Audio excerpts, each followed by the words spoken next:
चल गड्डी च बह, करा चेक, है खोल, ओ खोल, बड़ी गलत ट्यून में बहुत ज्यादा लाउडली बोल के। बेसिक 4 स्पीकर एंड कोई एम्पलीफायर नहीं, कोई एक्स्ट्रा स्पीकर नहीं। मैं आपको बता रहा हूँ, मेरी फैमिली कार है ये। बमा रोज इतवार का दिन, कोई रात तकरीबन 3-3:15 बजे का ये वाकया है। बुलंदशहर गोल चक्कर के करीब मुझे 4 मुहाफिज रोक लेते हैं। मुझे रोका है, रोक के उन्होंने जी तलाशी वगैरह दें, जो उनके बेसिक एथिक्स हैं। तलाशी ली है, उसने मेरी तलाशी लेने लग पड़ा। 3 पुलिस वाले मेरी गाड़ी में घुसे हुए हैं, तो वो चीज मुझे नहीं मुनासिब लगी कि अपने पास से कोई चीज रख के मुझ पे ना डाल दें, पैसों की डिमांड ना करें।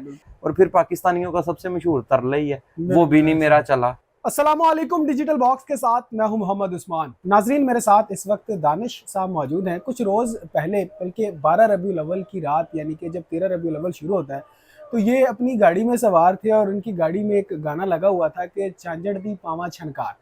अब वो गाना इनके लिए जुर्म बन गया। नाज़रीन, पुलिस इनको रोकती है। अब आगे क्या होता है इनको रोकने के बाद, वो इन्हीं की जुबानी जानते हैं। अस्सलाम वालेकुम जी वालेकुम अस्सलाम। दानिश, कैसे हैं आप? अल्हम्दुलिल्लाह भाई। दानिश, आपने गाना लगाया हुआ? जी ठीक है। क्या आपकी गाड़ी में कोई बड़े बड़े स्पीकर्स लगे हुए हैं जो नहीं पुलिस जी, ने आपको रोका? बेसिक स्पीकर हैं जो टोयोटा कंपनी मैन्युफैक्चर करके भेजती है ना। बेसिक 4 स्पीकर एंड कोई एम्पलीफायर नहीं, कोई एक्स्ट्रा स्पीकर नहीं। मैं आपको बता रहा हूँ, मेरी फैमिली कार है। मैं कोई वो अपनी शौकिया तौर पे कार तो रखी ही नहीं जिसे मैंने मॉडिफिकेशन की है, जिसके अंदर मैंने एक्स्ट्रा स्पीकर रखे हों या एम्पलीफायर वगैरह लगाया हो, या मैं लोंडे लपाड़ों के साथ निकला हूँ। मैं अपनी मेहनत मजदूरी करने निकला था। पेशेवर मैं इन ड्राइवर हूँ, इन ड्राइव पे मैं गाड़ी वगैरह चलाता हूँ। उस टाइम भी मैं राइडिंग पिक कर रहा था, राइडिंग ड्रॉप कर रहा था, जिस टाइम मेरे साथ ये वकूवा सानिया पेश आया। ये बमा रोज इतवार का दिन, कोई रात तकरीबन 3-3:15 बजे का ये वाकया है कि मैं राइवन डे एक राइड ड्रॉप करके वापस आ रहा हूँ। रास्ता बुलंदशहर टाउन, बुलंदशहर गोल चक्कर के करीब मुझे 4 मुहाफिज रोक लेते हैं, पुलिस वाले, जिनके बीच में ASI साहब नहीं मौजूद, SHO साहब नहीं मौजूद। 4 मुहाफिज जिन्हें हमें कांस्टेबल कहते हैं, वो 4 अदद थे, जिनमें साजिद भाई, जिनका जो मेरे साथ जिनकी कन्वर्सेशन हुई है या बातचीत हुई है, उनका नाम साजिद नामा पुलिस वाला था। 2 मोटरसाइकिलों पे वो थे, 2 मोटरसाइकिलें थी, कोई बैरियर नहीं था, कोई पुलिस का डाला नहीं था, कोई नाका नहीं था। रोड के किनारे पे जैसे अमूमन पुलिस वाले खड़े होते हैं, हाँ जी। बाद में वो नाका भी होता है और नाका नहीं भी होता। बाद में वो उसे पेट्रोलियम का नाम दे देते हैं जब पूछा जाए, या जब आप जैसा कोई न्यूज एंकर जाके माइक रख के जी आपको तो अथॉरिटी नहीं है, आपने क्यों नाका लगाया हुआ है, तो वो कहते हैं जी हमने नाका नहीं लगाया, हम तो पेट्रोलियम पे हैं। ठीक है, हम तो पेट्रोलियम पे गश्त कर रहे हैं, पेट्रोलिंग कर रहे हैं। वो ये चीज हो जाती है। वो अब ये नहीं मैं कह सकता कि वो नाका था कि वो पेट्रोलियम पे थे, लेकिन वो बैरियर नहीं था, ASI साहब मौजूद नहीं थे, SHO साहब मौजूद नहीं थे। रोक कर क्या बात हुई आपको? उन्होंने जी मुझे रोका है, रोक के उन्होंने जी तलाशी वगैरह दें, जो उनके बेसिक एथिक्स हैं।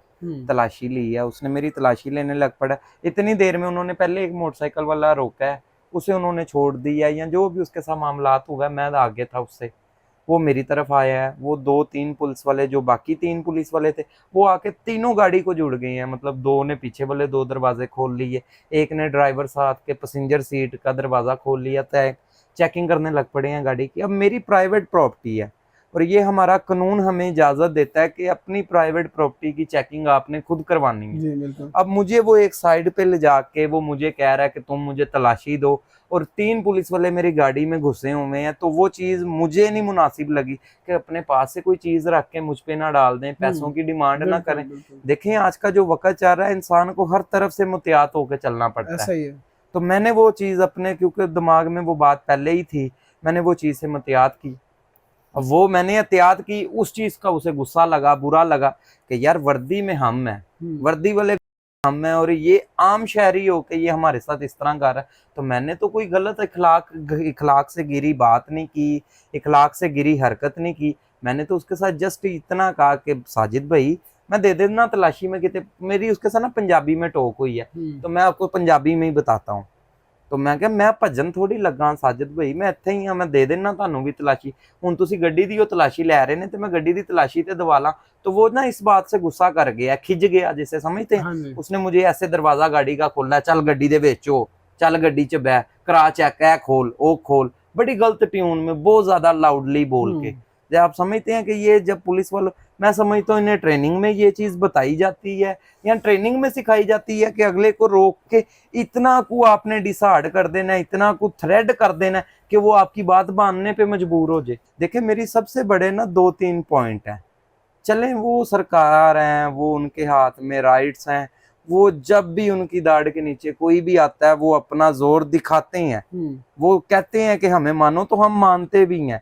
हमारा वो हमारे लिए है, वो दायरे, वो दायरा हमारे लिए, हमारी सेफ्टी के लिए है। लेकिन वो दायरा जब हमें ही उठ के इस तरह तनकीद का निशाना बनाए तो वो चीज काबिल बर्दाश्त नहीं रहती। दानिश, आपका गाड़ी चेकिंग के बाद आपको थाने ले जाए, कौन से थाने लेकर जाएगा? थाना नवाब टाउन मुझे ले गए हैं, वो साजिद नामा पुलिस वाला, उसके साथ मेरी कोई इसके अलावा बात नहीं हुई। 15-20 मिनट पहले वो गाड़ी को चेकिंग करते रहे हैं, उसके बाद उसने मेरी चेकिंग की है। तो मुझे कहता जी जब कुछ भी नहीं ना मिला, ना गाड़ी में से ना मेरे पास से, उसके पास कोई वजूहात नहीं रहेगी कि अब मैं इसे किस बात पे थ्रेड करूं। तो उसने जी वो गाने वाली बात पकड़ ली कि तू गाना सुन रहे हैं, तेनू दिन नहीं पता आज की है। मैंने आगे से उसे कहा मैं सुन्नत अल जमात हूँ, अल्हम्दुलिल्लाह मुझे दिन का पता है। सरकार की आमद हर बंदा मनाता है, किससे नहीं सरकार की आमद की खुशी। मैं कहा जी हमने अपने मोहल्ले वगैरह सजाए हैं, हमने जश्न किया, लंगर का तमाम किया। मैंने कहा वो लेकिन वो दिन गुजर गए, वो तो मैं ये सारा कुछ करके निकला था ना। अच्छा, कुछ ना मिला तो गाना जो है वो जुर्म बन गया, जुर्म बन गया। तो दानिश फिर कब तक जो है आपको थाने लेकर गए और एफआईआर जो है वो कब कटी? जी तकरीबन 3:15 से 3:30 बजे उन्होंने मुझे रोका है और ऑन एयर 4 बजे मैं थाने पहुंच गया हूँ। थाना नवाब टाउन मुझे वो ले गए हैं। अब थाना नवाब टाउन में एक मुहर्रर है, एक मुंशी साहब हैं और एक वो नीली वर्दी में कोई पुलिस वाला था, 3 एहलकार हैं। गेट पे एक आधा पुलिस वाला है, कोई एएसआई साहब नहीं थाने में भी मौजूद, कोई एसएचओ साहब नहीं थाने में भी मौजूद।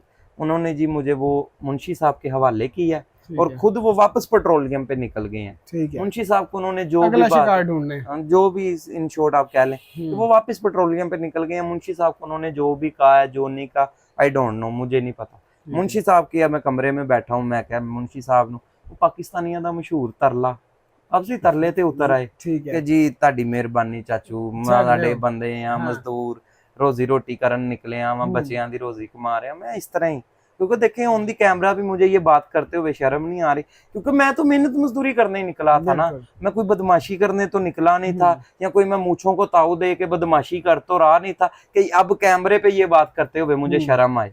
देखिए मैं तो मेहनत मजदूरी करने ही निकला था और वो ही मैं कर रहा था। और फिर पाकिस्तानियों का सबसे मशहूर तरला ही है, वो भी नहीं मेरा चला।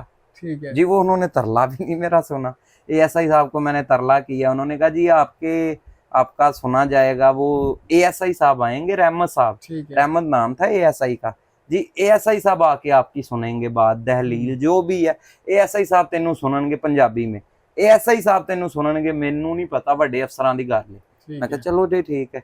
हुण एएसआई साहब का 4 बजे से इंतजार कर रहे हैं, 3:30 से 4, 4:30 से 5, 5 से 5:30, कोई 5:30 पौने 6 बजे के करीब एएसआई रहमत साहब आते हैं अपने डाले पे। ठीक है। तो वो आते ही पीछे से काफ़ी गुस्से में आते हैं, काफ़ी गर्म आते हैं। आते ही वो कहते हैं कि दिओ ਇਹਦੇ ਤੇ ਪਰਚਾ, ਇਹਨੂੰ ਇੱਥੇ ਤੁਸੀਂ ਕਿਉਂ ਭਾਇਆ ਹੈ ਜਵਾਈ ਭਾਈ ਇਹ ਤੁਹਾਡਾ।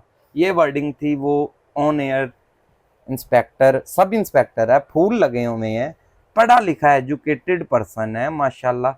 बहुत ही उनका एक जो शख्सियत है ना, वो प्रभावित करने वाली शख्सियत थी कि उन्हें देख के पता लग रहा था कि कोई बंदा है पढ़े लिखे। लेकिन उनकी जब वो टॉक की उन्होंने, तो वो सारा कुछ ही मिट्टी हो गया कि वो समझते हैं कि मैं बड़ा शख्सियत उनकी देख के ना, एक बोलने से पहले फर्स्ट लुक जिसे हम कहते हैं, कि मैं देख के बड़ा सेटिस्फाई अपने दिल में हो गया था कि यार समझदार, सुन्नत रसूल रखी है कि यार दलाइल ते गल करेगा तो छड़ देगा मैनू। लेकिन वो देखें ना, सोचा था उसका उलट निकला।